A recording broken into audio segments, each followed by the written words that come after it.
Ayan, nailagay na natin yung ating noodles. Ngayon naman, dadagdagan pa natin ng konti. Ayan. At ilalagay natin yung ating sabaw. Ayan. Wow! Nag-iwasan!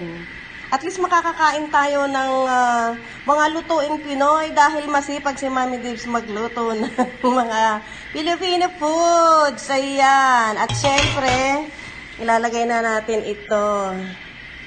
Ganyan. Tapos, wala tayong pechay bagyo, kaya repolyo yung ilalagay natin.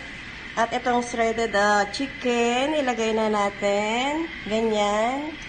At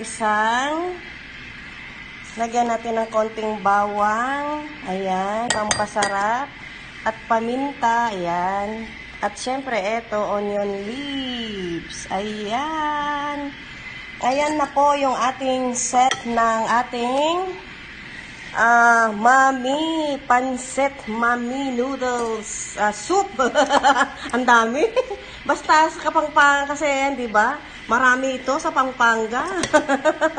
Halos lahat ng madaanan ko dahil doon po ako nakatira. Ayan, halos ang madaanan ko maraming nagtitinda ng mga pagkain. Ayan, katulad nito. Kaya ako ay napapakain at ayan, syempre ginaya natin. Ayan, oh. Diba? Kahit nasa KSA tayo, makakakain tayo ng mga gusto nating pagkain. Basta meron lang masipag na Pilipino na magluluto. Ayan. Kung masipag ka naman, magluto ka, diba? Ganun lang yon.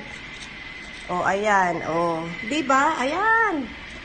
At pwede na natin to i-deliver at kanina pa inaantay ito. Ayan. Natapos na ang ating Mami. Ayan, ang ating Mami. Ayan, wala si Daddy. Ayan. Thank you so much. Thank you. At marami pa.